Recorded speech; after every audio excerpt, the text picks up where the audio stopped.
Hey guys, what's up? I'm Erin and welcome back to the channel and welcome back to another episode of Open Money, where we feature real people talking about their real personal financial journeys. On this episode, we are speaking with David. David has decided to go back to school and have a change of career, and it comes with a lot of student loan debt. So my name is David. I'm 31 years old and I live in Chicago, Illinois. Welcome to the channel. Thanks for doing this. Thanks for having me. Do you want to start with what your numbers look like? Sure. So let's see, my total assets are about 58,000. Mhm. That's divided about 38 in a brokerage account, about $10,000 in my Roth, which is a Roth that I have in the same with the same broker. I don't know what you would call it as my brokerage account. They're both with Schwab. Yeah. And I keep about $5,000 in an emergency fund for savings. That used to be 10, but I've had to spend down a little bit of it, which we can talk about. And I right now have about $5,000 in my checking account, and that's where my student loan disbursements come in, my living expense disbursements. Okay. As far as liabilities, the biggest ones are going to be my student loans. So I am a medical student. My student loans sit right now as a third-year medical student at about $300,000. By the time I graduate, I'm anticipating that to be about $340,000, $350,000, and that includes the tuition and the money I've taken out for living expenses as well. I don't have any credit card debt, and I rent, so I don't have a mortgage right now either. So, it's a pretty hefty balance for student loans. Yeah, it is. How do you Um, feel about that? it's the cost of doing business. So I came to medical school as a non-traditional student. I started when I was 29 years old, and I had obviously about 8, 9 years in between there where I was working odd jobs, but didn't accrue a whole lot of savings. Most of what's in my brokerage and Roth accounts right now is a result of savings that I did before medical school. And there are scholarship opportunities out there, but a lot of scholarships that will offer to pay for your medical school and your living expenses are pretty narrow in terms of what specialties would be open to you. They don't necessarily make you pick a specific specialty, but for example, a lot of them are open to maybe primary care, and you have to declare that going into school. Or for the military scholarships, that's kind of in flux. Well, I wasn't sure what I wanted to do, so I elected for the federal student loan. So my path has been paid 100% by federal student loans so far. It requires me to max out on both the Stafford loans, which are the traditional loans, and then what are called plus loans, which are for grad students. That covers most of my living expenses. Mhm. And the interest rates on those vary from year to year, but they're roughly around 6 to 7%. Yeah, I think that's pretty traditional for student loans. Yeah, Has it has it been affected because of inflation? I feel like inflation has made it a little bit better Okay. because the value of that balance, and the other part of it was, going into school in the pandemic. Mhm. Um, whether you agree with the policy or not, the interest was temporarily suspended on student loans, and Mhm. I've benefited a lot from that because Yeah. since I've gotten into school, these loans have not accrued interest, and they are unsubsidized loans, which means they otherwise would have. Doctors, generally, medical students are not eligible for subsidized loans. Mhm. So, this has saved me thousands of dollars in interest, Absolutely. which I'm absurdly grateful for. Yes. But the sheer number, like that top line value, when I look at it, it's a lot of money, and it does absolutely make me nervous, and it limits, at least in my head, potentially the types of work with patients that I would be able to do. And Mhm. of course, we can talk more about that. Yeah. Which specialties are you looking at a specialty, or which paths are you looking at? Because I know medical doctors can kind of make anywhere from 100 a year to like Yeah. 700 a year, depending on the specialty you go to. If you forced me, I would probably say my specialty choices are between family medicine, which is a primary care specialty, primarily outpatient, emergency medicine.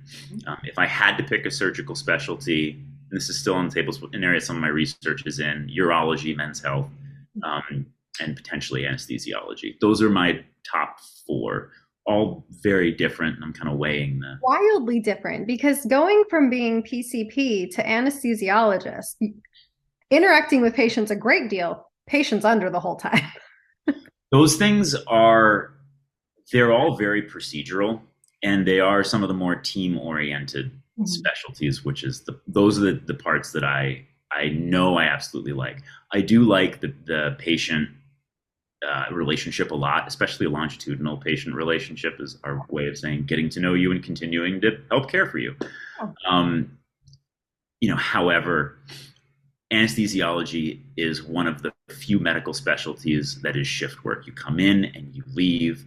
They do very well, and they have very low rates of burnout. And you'll appreciate they have the lowest paperwork burden of any medical specialty.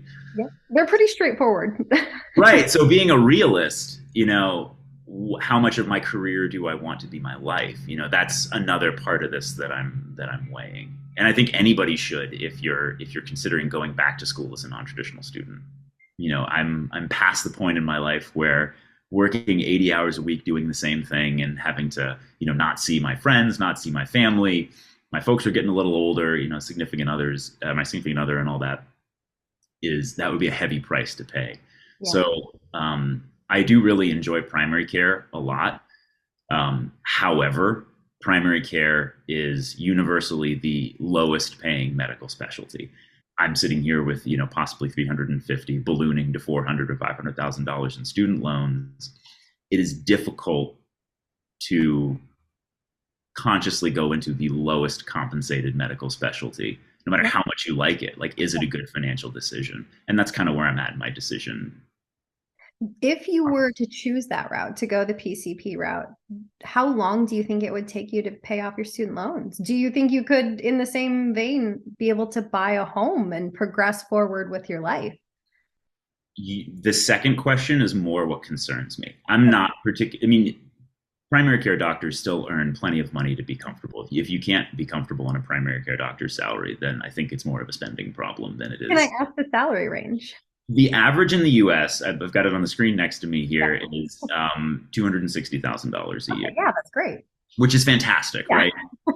I think the question is, because I'm already in my 30s and I have put off all of those other purchases that I would like to make in, sooner rather than later, could I carry the student debt and a mortgage at the same time? Could I save money for a kid's college? I don't have any kids yet, but I would like to.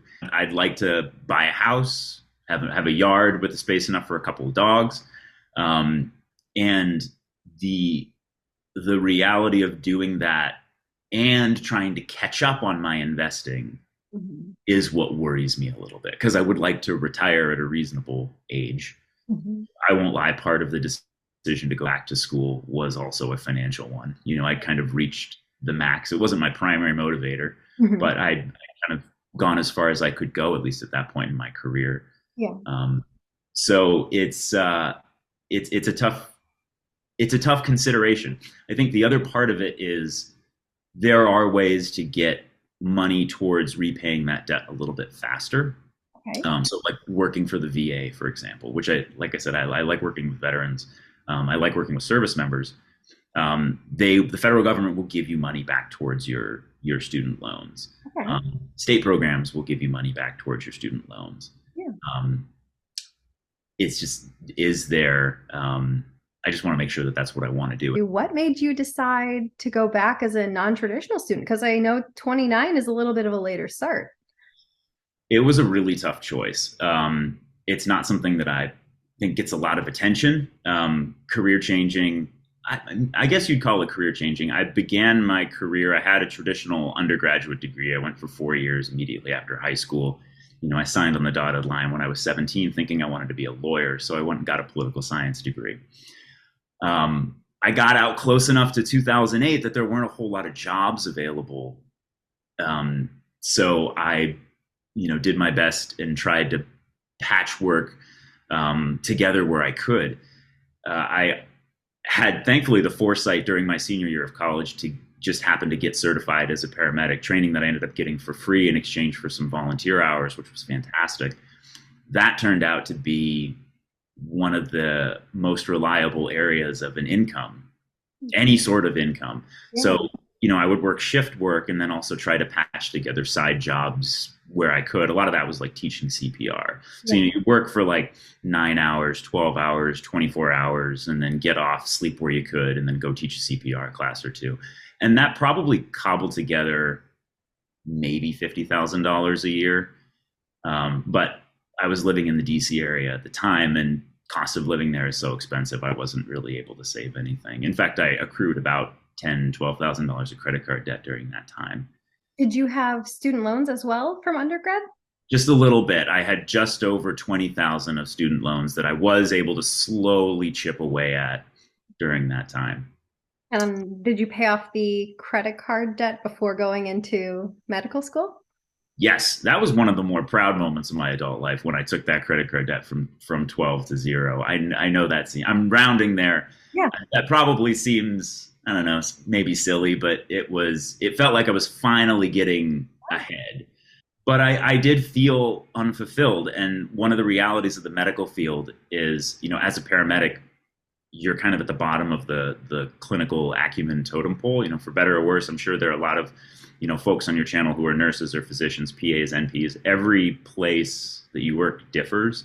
In the area that I was, there really wasn't a lot more that I could do with my clinical training, though I really valued it. I chose to not touch the little money that I had saved because I believed, and we can pivot to investing now, that keeping that money in the market would be better for me long term than debt avoidance. You know? Has it, I mean, you've only been in 3 years. Oh, this has been a rough year, but the prior 2 years probably paid off nicely.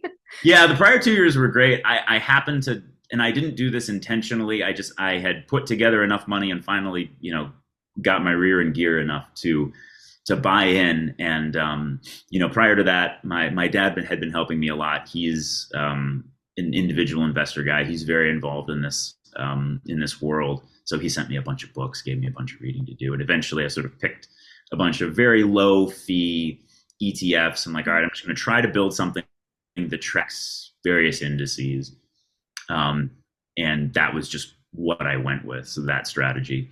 And I happened to buy right at the bottom of the COVID dip. Oh, perfect. Thankfully. That worked out very well for you. Not by much, but I'm still up. So how has your spending changed since you've become a medical student?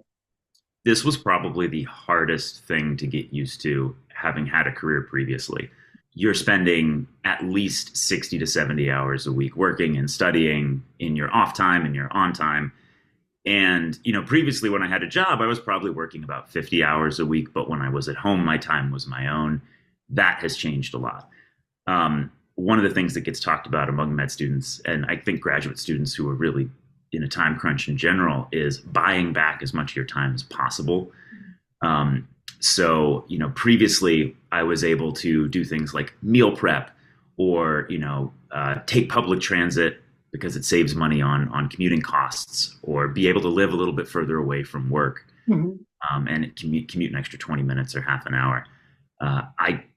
Doing that these days, making those sacrifices, cuts into my very little free time I have. So, for example, in my surgery clerkship, I was working probably 13 hours a day, 8 hours to sleep. That leaves you only a couple hours of free time on either side. Yeah. That is exhausted free time. So the idea of using that extra time to live an extra half an hour away from school or to meal prep was just not feasible. And that took a long time to get used to. So I do things now that I think you on your channel, a lot of other folks talk about not doing, like buying back convenience. So I buy lunch a lot of the time when I'm on campus, which is one of those easy ways to, see your disposable income start to shrink away. Yeah. But it's either that or spend extra time at home that I don't always have doing that. Similarly, I live in a little bit more of a pricey neighborhood because it's so close to public transit and close to the hospital. It only takes me 15 minutes on public transit. I can leave my car in the garage. Whereas I could probably spend a lot less on rent if I lived further out of the city. But because time is the big X factor, it was a very uncomfortable switch to make. But on the other side of it, it definitely helps. I think you mentioned there are social programs available to med students. Would you be willing to speak to those? You can apply for things like SNAP benefits and housing vouchers. Mhm. I personally have SNAP benefits. Okay. And it was a big conflict within myself to apply for those, as I would never besmirch anybody who utilizes them. It's a fantastic program. It is insanely difficult to qualify for, and it's tricky, right? So I'm in a position where there's a lot of opportunity. At the same time, I live in an extremely expensive city.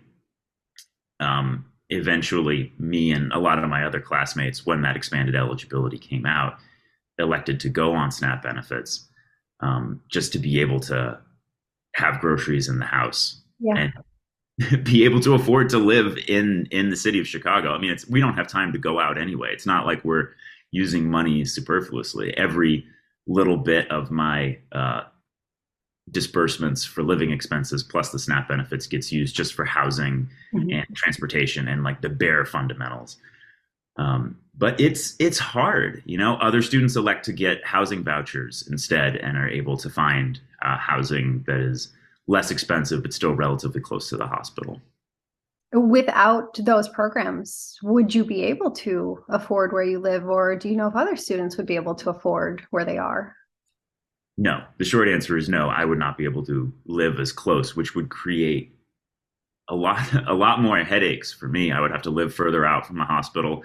I would have to rely on my car to get around, um, and that would cut into time, kind of like we discussed. So, and this was kind of the fight that I have with myself, and also wondering, like, do I really need those SNAP benefits? And the answer to that is, I could probably find a situation where I could afford the housing that I needed and the transportation. But even then, like if you start, especially now with gas prices, you start putting your car on the road, Yeah. that gets very expensive very quickly. Yep. Whereas we have a transportation benefit through school, pretty much only cost me about $1.25 a day to take public transportation. So Can't just beat trying that. yeah, you can't beat it. Trying to save money where I can, and it does force me to eat healthier too. You know, That's incredible that you mentioned that, just because I feel like that's often not touched upon. Yeah, because I know there's a lot of sacrifice that goes into medical school, and I know it's a heavy debt burden and life gets incredibly hard financially. So I think that's pretty incredible. I'm grateful for it too because in my primary care work, I got to help a lot of folks, especially new moms, Mhm. going on the WIC program or SNAP program. And having been on it myself now, I can be much more helpful in helping them fill out their forms Yeah. and being able to empathize and kind of broach the conversation because it is something that a lot of folks are embarrassed about. Mhm. So I will count it as a positive, and as soon as I can afford to not be on it anymore, I will absolutely, de-enroll, do the right thing. Yeah. I, I didn't think about it from that aspect, but yeah, the compassion and empathy you gain from actually having the experience of it, I think that's really great for your patients. I hope so. I hope so. Yeah, Is there any way you're able to earn an income stream while in med school? a little bit. I think it's definitely hard and taxing on time. I do. I carry about 3 or 4 tutoring clients at a time, so I help people prepare for the MCAT, which is the test that you take when you get into medical school. And the advantage of having a career before you came into school for those folks who are non-traditional students like myself is you can still market what you're good at. So I used to teach, and I'm certified to teach a bunch of these healthcare continuing education courses. And I will occasionally pick up a contract to teach a couple of those classes. And that's like, a half day or a day's worth of training. And, it's definitely not enough to cover all my expenses, but it covers a little bit. So, because, we've talked about the SNAP benefits, those don't cover all of my meal expenses. Yeah. Um, it's not even enough to fill my fridge every month. But so there needs to be an additional income there. And then whatever I can hold on to, I put as a savings goal. And I've actually managed to continue to save a little bit in my Roth as med school has progressed. My savings goal is about $500 a month. Okay. Yeah. I'll be honest, I don't usually hit it. Yeah. It's kind of like whatever is left over. Mhm. Um, or I most of the time it's because I wasn't able to work as much as I would have liked Mhm. because like we talked about the time commitment. But anybody who's going back to school or considering going back to school, when I left my job, I started an LLC just for the benefits of having that. I opened a business credit card so it would be super easy to track the expenses. Mhm. And I think that it's one of the things that is not talked about enough for non-traditional students, but I would urge anybody who's considering it to try it out, right? Like hang up your own shingle, it'll pay some of your bills Mhm. and cut down a little bit on the debt, or at least enable you to save. That was kind of my goal, to try to keep putting away a little bit of money into the market so that I didn't have to take a 4-year break in saving for retirement. I'm a huge fan of anyone having a side hustle. And I think doing something on your own where you're the boss kind of puts the ball back in your court. But I'm impressed that you can do it as a medical student. Thanks. It's not easy all the time, but yeah. I think that takes a lot because I mean, I know the time commitment that goes into that. So, but yeah, big kudos to you on that one. Yeah, thanks. Are you planning on more traditional retirement age? Do you have an age you're aiming for? And what do you want your retirement to look like? Um, my retirement goals aren't super lofty. Mhm. How I plan to get there, I have a big spreadsheet where I kind of mapped all this out when I You was wouldn't be a true financial nerd if you didn't have a making spreadsheet. a spreadsheet with multiple tabs. And I basically mapped out all of the different possible, incomes, the amount of time spent in residency, and how long it would take to meet a certain savings threshold. And the savings threshold are built on a couple of assumptions. They're built on maximizing use of like health savings accounts, 401ks, assuming once I reach a certain income threshold that I will max out the contributions to all those plans. Roth, backdoor Roth, assuming I qualify, and then a 529. Mhm. And it's looking like right now, if I can keep my spending under a certain amount of money in that, um, I would be able to retire probably by about 60. That's the goal right now, Yeah. which is, I mean, like life will throw you curveballs. This is an Yeah. idealized spreadsheet. Mhm. But that would, I put it in there basically to set a goal high enough that that would be comfortable. So it would be luxurious and fantastic if I could at least reach financial independence before that. Yeah. But that's kind of what things are looking like right now. I think you will. I just feel like doctors have phenomenal earning potential. I know it comes with huge student loans, but I feel like by 40s, they'll be under control. I hope you're right, Aaron. I that's really hope that's you're my wish. my big fears are always, did I make a mistake along the way? Should I have cashed out my investments in order to avoid, because that would have paid for basically a year, if not a little bit more of tuition. So is that going to end up being a mistake or not? That's kind of the fear that I carry. The investments are still there. You're always welcome to change your mind, right? This is true, but that would involve cashing out my investments. And Yeah. that is I exactly. could not do that. Just I'm not the person who could. I'm like, once it goes in, it's in. It just does not come out ever. Yeah, and I think doctors are lucky. Nurses, PAs, doctors. We're all eligible for the same repayment programs. I think the contract terms tend to differ a little bit, and the maximums tend to differ a little bit. But healthcare is a great field to go into if you want someone to pay off a bulk of your student loans. You have to be willing to go and work in an area that other people, frankly, don't want to work for various reasons. But I'm willing to do that. I like those patient populations generally. So let's just hope I didn't screw up too much and can keep my spending down enough to be able to pay off. I think my spending, if I look at this, my spending targets are not to spend more than $70,000 a year after taxes and everything Okay. as if attending doctor. So trying to live well within my means until I get those loans under control. And that just accounts for my own income. That doesn't account for my partner's income or anything. I was going to say that should influence things. If you get married and have a spouse who works, that could definitely influence the Yeah, lifestyle. So that's the hope, and that hasn't been accounted for in any of these. So I figured that would be, it's simultaneously idealized but also conservative. So Yeah. maybe it balances out, you know. Well, then I have to do how I always end. How do you wish people thought about money, or what do you wish people knew about money?